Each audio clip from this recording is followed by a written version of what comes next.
எழுதிய தூய நற்செய்தியிலிருந்து வாசகம்.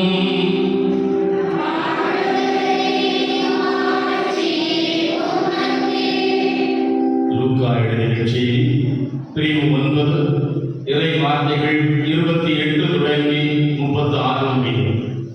லூக்கா எழுதிய செய்தி பிரிவு 9 இறை வார்த்தைகள் 28 தொடங்கி 36 முடியும்.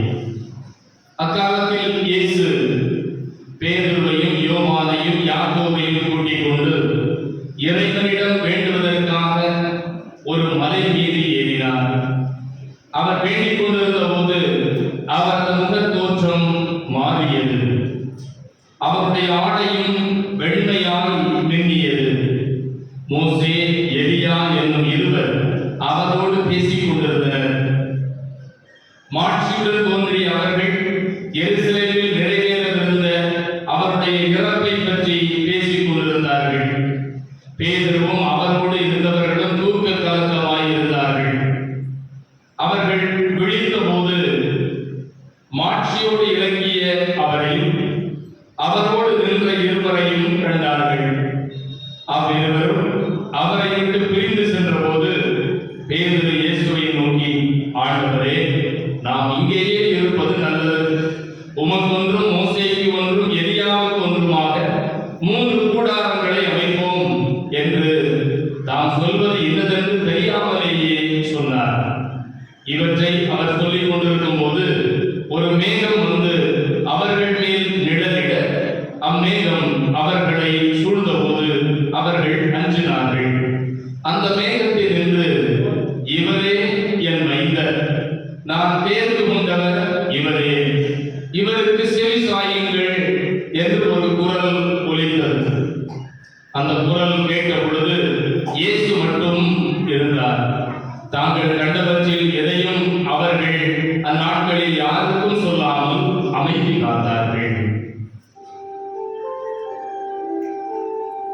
ஆண்டவரின் அருள்வாக்கு.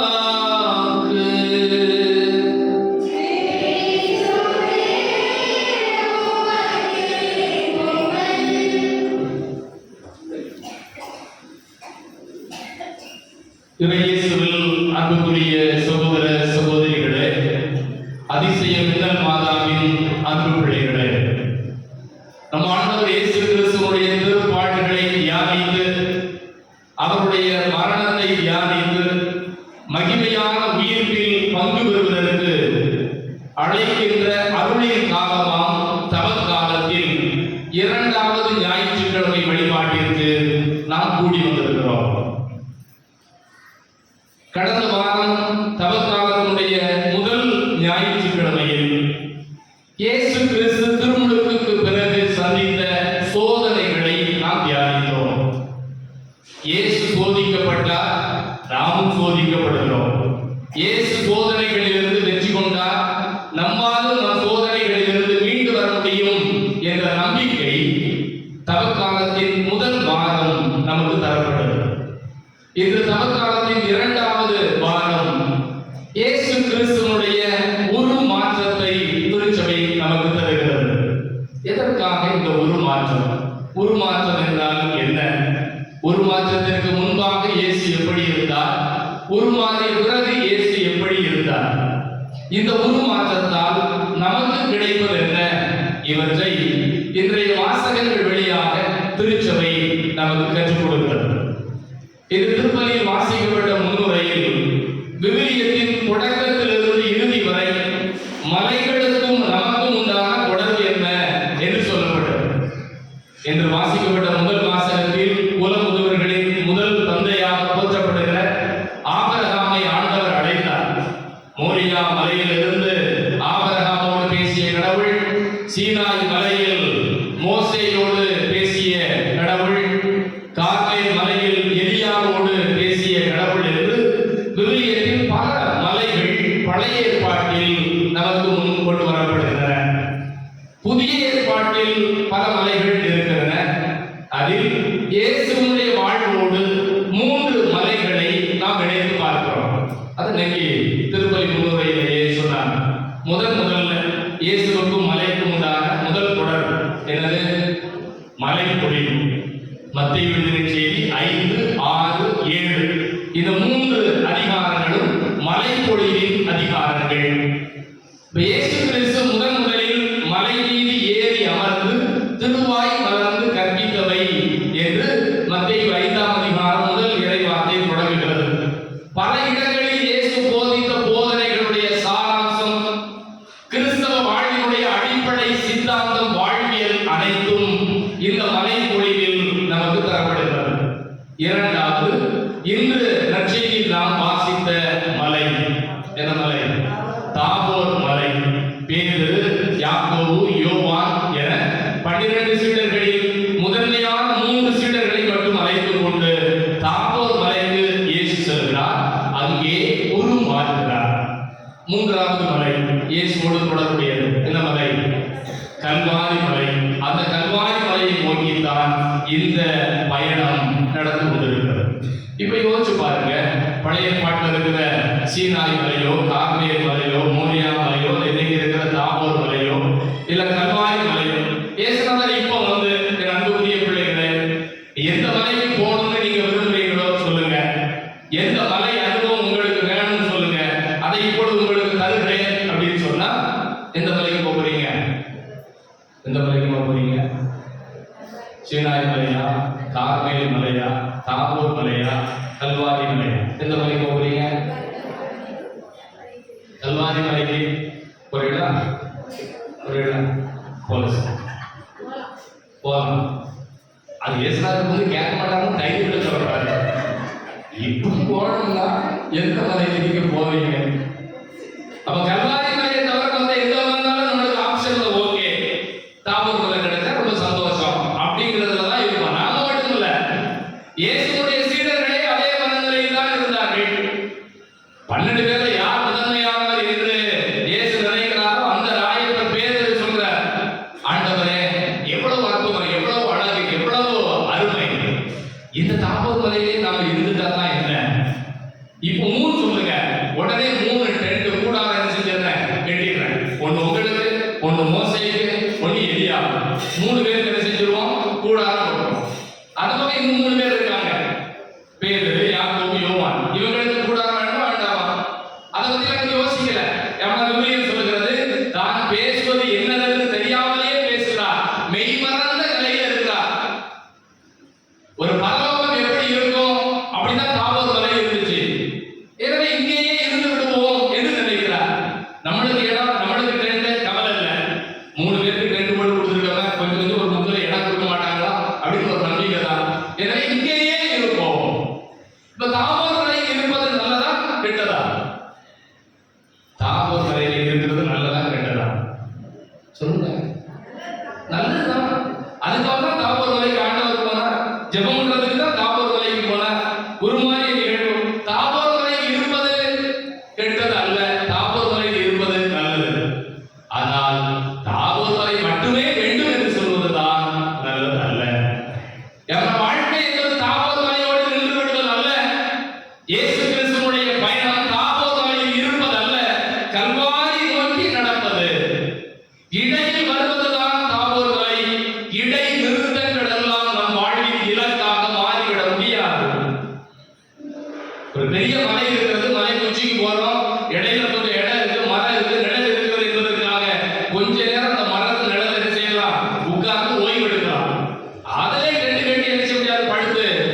சிலுவையா, பாடுகளா, மரணமா, கல்லறையா, அதெல்லாம் பயணம். ஆனால் முடிவல்ல, உயிர்ப்பு தான் நம் வாழ்வின் நிறைவு.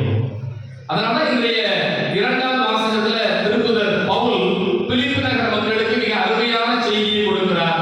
3வது அதிகாரம் 21வது இறைவார்த்தை. பிலிப்பியர் 3:21. அவர் தமது ஆற்றலால் தாழ்வுக்குரிய நம் உடலை மாட்சிக்குரிய தமது உடலின் சாயலாக உருமாற்றவும் அனைத்தையும் தமக்கு பணிய வைக்கவும் வல்லவர். இந்த வார்த்தை ரொம்ப முக்கியமான வார்த்தை. ஒருவேளை நமக்கு இந்த வார்த்தை சொல்லப்படுகிற பொழுது, ஜெபிக்கப்படுகிற பொழுது, அப்ப இருக்கக்கூடிய மனநிலை மனசுல பதியாது. இது எங்க சொல்லப்படுகிற வார்த்தை தெரியுமா? கல்லறையில சொல்லப்படுகிற வார்த்தை. கல்லறைக்கு ஒரு உடலை கொண்டு போய் அடக்கம் செய்வதற்கு முன்பாக குருவானவர் அந்த கல்லறையை தீர்த்தம் தெளித்து என்ன செய்வார்? மந்திரிப்பார். கல்லறையை புனிதப்படுத்துவார். அப்படி கல்லறையை புனிதப்படுத்தி இறந்த உடலை கல்லறைக்குள் அடக்கம் செய்வதற்கு முன்பாக ஒரு குருவானவர் ஜெபிக்கிற ஜெபத்தின் இறுதி பகுதி தான் இந்த வசனம். பிலிப்பியர் புத்தகத்திலிருந்து தான் அந்த பகுதியை எடுத்து திருவாழ்வு புத்தகத்துல இருக்கு. நீங்க வாசிச்சு பார்க்கலாம். 2 வரிகளை இணைத்து சொல்லியிருப்பார்கள். கடவுள் தம் உடலை மாட்சிக்குரிய தமது உடலின் சாயலாக உருமாற்றும் அந்நாள் வரை இவர் இக்கல்லறையில் அமைதியுடன் உயிர் கொள்ள செய்வாராக. அவ கடவுள் எப்படி இயேசு கிறிஸ்துவினுடைய உடலை மாட்சியாக உருமாற்றினாரோ அதுபோல நமது உடலை உருமாற்றுகிற வரை இந்த கல்லறையில் இவர் என்ன செய்யணும்? அமைதியுடன் உயிர் கொள்ள வேண்டும். அப்ப அது முடிவல்ல. கல்லறையோடு மனித வாழ்வு முடிவு விடுவதில்லை. இயேசுநாதர் அப்படித்தான் நினைச்சாங்க. சிலுவையில் இயேசு அடைஞ்சாச்சு, கல்லறையில் அடங்க முடியாது, அதோட முடிஞ்சு போச்சு அப்படின்னு இல்ல. 3ஆம் நாளில் அவர் உயிர்த்து வந்தார். மண்ணிலிருந்து புது விதையாய் அவர் நுழைத்து வந்தார். அந்த உயிர்ப்பின் அனுபவம் இயேசுவை போல நமக்கும் கிடைக்கும் என்பதற்கான முன் சுவை, ஃபோர்டேஸ்ட், அதுதான் இந்த தாபோர் வரை அனுபவம். எதற்காக இயேசு உருமாற வேண்டும்? இயேசு 100% மனிதன், 100% கடவுள். அப்படித்தான் வாழ்ந்தார். இந்த உருமாற்றம் இயேசுவுக்கு தேவையா, தேவையில்லையா? இயேசுவை விட சீடர்களுக்கு தேவை. ஏன்? 3 முறை இயேசு தன்னுடைய பாடுகளை முன்னறிவிக்கிறார். என் வாழ்க்கையுடைய கடைசி காலம் எப்படி இருக்கும் இயேசுநாதருக்கு நல்லா தெரியும். 3 தடவை சீடருக்கு சொல்றார், நான் பாடுகள் படணும், அவமானப்படுத்தப்படணும், சிலுவையில் அடைஞ்சு என்னை கொன்றுவாங்க, கொன்ற பிறகு எனக்கு உயிர் போகும். 3 தடவை சொல்றார். 3 தடவையும் சீடர்கள் இயேசுவின் மரணத்தை, பாடுகளை புரிந்து கொள்ளவே இல்லை. இயேசுடைய மரணத்தை, பாடுகளையும் சீடர்களால் ஏற்றுக்கொள்ளவே முடியவில்லை. அதை மறுத்தார்கள். பேதுரு சொல்றார், என்ன ஆண்டவர் உங்களுக்கு புத்திக்கிட்டு போச்சா? இந்த சிலுவை எதுக்கு? இந்த பாடுகள் எதற்கு? வேண்டவே வேண்டாம் என்று சொல்கிறார். அப்பொழுதுதான் இயேசு பேதுருவை பார்த்து சொல்கிறார், போ அப்பாலே சாத்தானே. யார் நீ சாத்தான மாறிட? உன்னை இப்பதான் நான் பாறைன்னு சொன்னேன், உன் மேலதான் திருச்சபையை கட்டுவேன்னு சொன்னேன். ஆனா திருச்சபையின் முதன்மை பணியாளராக இருக்கக்கூடிய நீ இப்பொழுது சாத்தானாக மாறிவிட்டாய். காரணம் என்ன? நீ கடவுளுக்குரியதை பற்றி எண்ணாமல் மனிதனுக்குரியதை பற்றி எண்ணினார். ஒரு மனிதன் எப்பொழுது சாத்தானாக மாறுகிறான்? நான் இறை சிந்தனையிலிருந்து விலகி மனித பலவீனத்தில் எப்பொழுது நான் சிந்திக்கின்றேனோ அப்பொழுது அழகையின் தூதராய் நான் மாறிவிடுகிறேன். பேதுரு அப்படிதான் மாறினாரு. இயேசு கண்டிக்கிறார். அப்ப நம்முடைய இலக்கு என்ன? நாம் நம் வாழ்வில் துன்பம் துயரம் வருகிற பொழுது நாம் அப்படியே சோர்ந்து விழுந்து விடக்கூடாது. சீடர்கள் அப்படிதான் இருந்தாங்க. அவங்களுக்கு ஒரு பூஸ்ட் கொடுக்கணும் அப்படிங்கிறதுக்காக தான் இந்த தாபோர் மலை அனுபவம். பாத்தியா எவ்வளவு மகிமை, எவ்வளவு மாட்சி. நீ கல்வாரியை நினைச்சு கலங்குகிறாயா? சிலுவையை நினைத்து பயப்படுகிறாயா? மரணத்தை நினைச்சு அஞ்சி நடுங்குகிறாயா? கவலைப்படாத. இந்த கல்வாரிக்கு பிறகு, சிலுவைக்கு பிறகு இந்த தாபோர் மலையை விட அதிகமான பேரின்பம், பாக்கியம் கிடைக்கும். அதனுடைய முன் சுவை இது என்று சீடர்களுக்கு சொல்லி உறுதிப்படுத்துகிறார். அதனால்தான் பேதுரு தன்னுடைய திருமுகத்தில் சொல்கிறார், நாங்கள் ஏதோ காதால் கேட்டதை வைத்து என்ன செய்யல, உங்களுக்கு நற்செய்தி அறிவிக்கல. நாங்க எப்படி உங்களுக்கு அறிவிக்கிறோம்? எங்கள் கண்ணால் கண்டதை, நாங்கள் கேட்டதை, நாங்கள் தொட்டு உணர்ந்ததை என்ன செய்யறோம்? உங்களுக்கு எல்லாம் அறிவிக்கிறோம். எப்படி தொட்டு உணர்ந்தாங்க? இப்படிதான்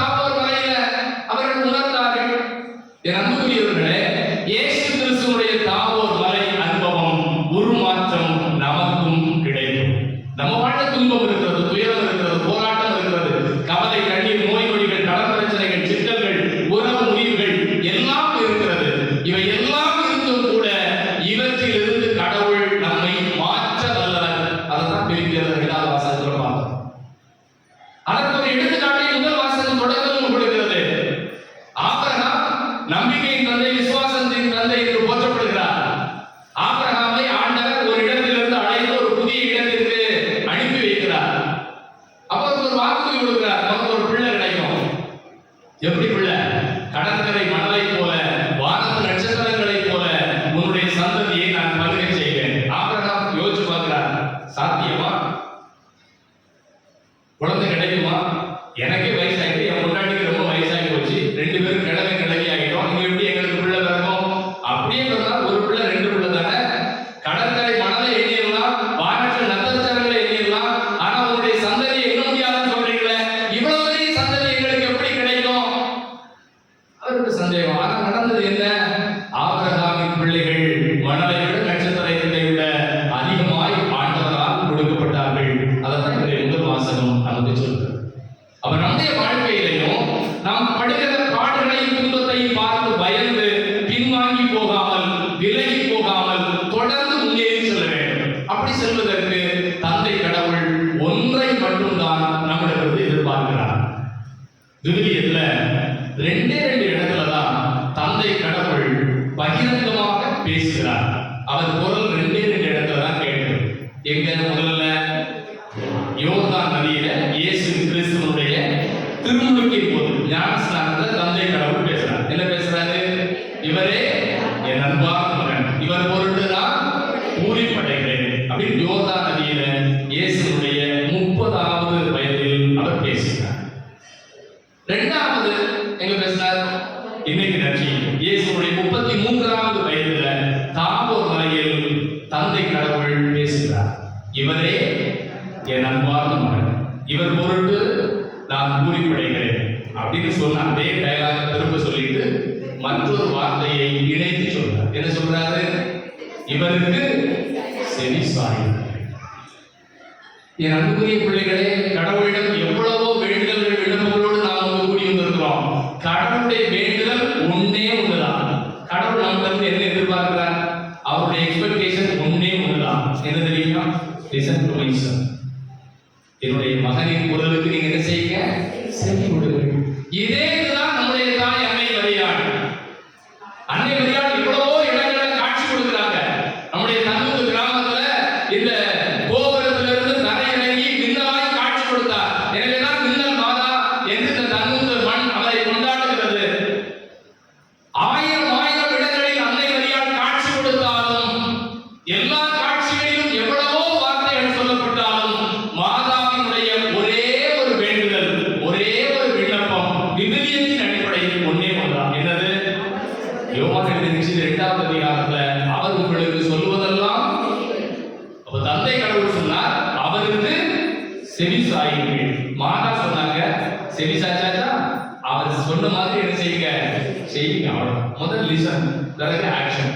முதல் அவருக்கு கேளு, அவருடைய குரலை கேளு. சாமுவேல் சிறுவராக இருக்கிற பொழுது குவி ஏரி மூலம் அவருக்கு கொடுக்கப்படுகிறது.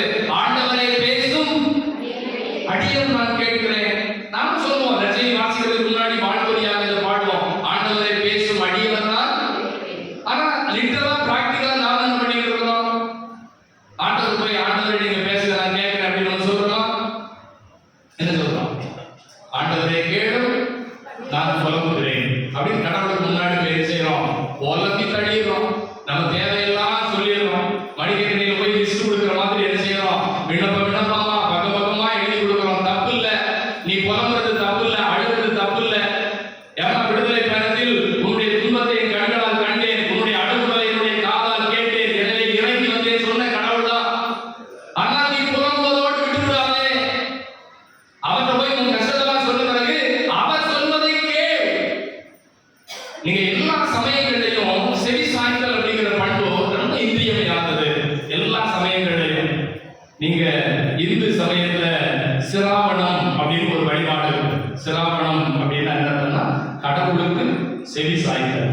இது ரொம்ப எளிமையா புரியணும்னா, இஸ்லாமிய சமயத்துல அவர்கள் தொழுகை செய்கிற பொழுது அவங்க ஒழு அப்படின்னு ஒரு வழிபாட்டை செய்வார்கள். அது என்ன வழிபாடு? நீங்க அவங்க உட்கார்ந்தீங்கன்னா காதுகளை ஒழு அப்படின்னா காதுகளை மசகு செய்தல் அப்படின்னு அர்த்தம்.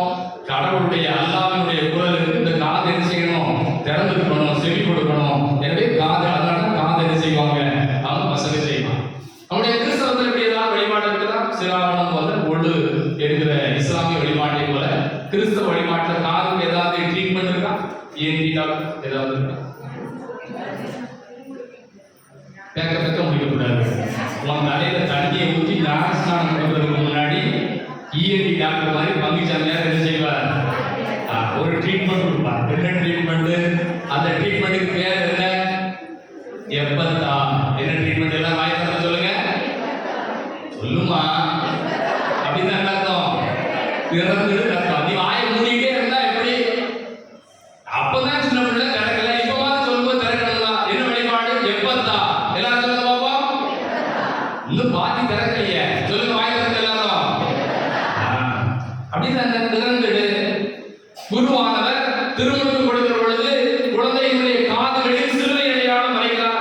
அப்படி வரைகிற பொழுது ஒரு ஜெபத்தை சொல்லி வரைகிறார். என்ன ஜெபம் அது? எல்லாம் இறைவனின் மகிமையும் புகழும் விளங்க அவரது பெயரை நீ காதால் கேட்கவும் அவிசுவாசத்தை நீ நாவினால் அறிக்கையிடவும் செய்தருள்வாராக. அதனால்தான் காதலையும் உதட்டிலையும் நாட்களில் என்ன செய்வார்? சிலுவை அடையாளம் வரைவார். ஆமா, இந்துல இருக்கு, இஸ்லாம்ல இருக்கு, நம்ம ஒண்ணுமே இல்லைன்னு பேக்க முடிக்கக்கூடாது. இந்த அருட்சாதனத்தோடு தான் கிறிஸ்தவ வாழ்க்கையை தொடங்குகிறோம். எனவே 2 காதுகள் எதற்காக? நீ ஆண்டவரிடமிருந்து அதிகமாக என்ன செய்யணும்? கேட்கணும். ஒத்த வாயில என்ன செய்யணும்? ஒரு வாயில என்னமா செய்யணும்? சொல்லணும். கொஞ்சமா பேசணும். 2 காதுல அதிகமாக என்ன செய்யணும்? கேட்கணும். ஒரு வாயில என்ன செய்யணும்? நீங்க வயசு வருஷா மாற்றி யோசிக்க கூடாது. கொஞ்சமா கேட்கணும். இல்லைன்னா சொல்லிட்டு அது மாதிரி கேட்காமலே இருக்கணும். ஆனா பேசிக்கிட்டே என்ன செய்யணும்? புலம்பி தள்ளிக்கிட்டே இருக்கணும். இல்ல, கடவுளின் குரலுக்கு நீ செவி சாய்க்க வேண்டும். உன் உள்ளத்தில் இருக்க வேண்டும். பிறகு அதை வாழ்வில் செயல்படுத்த வேண்டும். அதனாலதான் இயேசுநாதர் தாபோர் மலையில் நடுவில் இருக்கிறாரு. இந்த பக்கம் 2 பேர் வந்து நிற்கிறாங்க. யாரெல்லாம்? ஒருவர் மோசே, இன்னொருத்தர் எலியா. 2 பேரும் விவிலியத்துடைய ஆகச்சிறந்த கதாபாத்திரங்கள். மோசே விவிலியத்துடைய முதல் 5 நூல்கள், சட்ட புத்தகத்தினுடைய பிரதிநிதி, ரெப்ரசன்டேட்டிவ். பைபிள் இருக்கக்கூடிய எல்லா சட்டங்களுக்கும் அவர் தான் பிரதிநிதி. இந்த பக்கம் எலியா. அது எதற்காக? விவிலியத்தில் இருக்கக்கூடிய எல்லா இறைவாக்கினர்களுக்கும் பிரதிநிதி எலியா. சட்டத்தின் பிரதிநிதி, இறைவாக்கின் பிரதிநிதி. நடுவில் யாரு? இயேசு. சட்டமும் இறைவாக்கும் இயேசுவில் நிறைவடைகிறது. அதற்காகத்தான் இந்த காட்சி அமைப்பு. அந்த ஒட்டுமொத்த விவிலியமும் முன்னறிந்தது இயேசு கிறிஸ்துவை. இந்த ஒட்டுமொத்த விவிலியத்தினுடைய நிறைவு இயேசு கிறிஸ்து. அதுதான் தாபோர் மலையில் இன்று நடக்கிறது.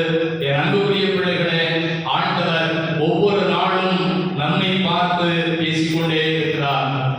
கல்வாரி மலையில் சிலுவையில் தொங்கிய இயேசு இறுதி சொட்டு ரத்தம் இந்த மண்ணில் விழுகிற வரை உனக்காக எனக்காக பேசிக்கொண்டே இருக்கிறார். இன்றும் நமக்காக பரிந்து பேசுவதற்காகவே தந்தை வலப்பக்கம் இருக்கிறார். அவரின் குரலுக்கு செவி கொடுக்க வேண்டும். அப்படி செவி கொடுக்கிற பொழுது தந்தை எப்படி தாபோர் மலை மாட்சியை இயேசுவுக்கு கொடுத்தாரோ அதே மாட்சியை இங்கு கூடி வந்திருக்கிற நாம் எல்லோருக்கும் கொடுப்பார். அதை பெற்றுக்கொள்ள தொடர்ந்து ஜெபிப்போம். ஆமென். அனைவரும் எழுந்து நிற்போம். நமது நம்பிக்கையை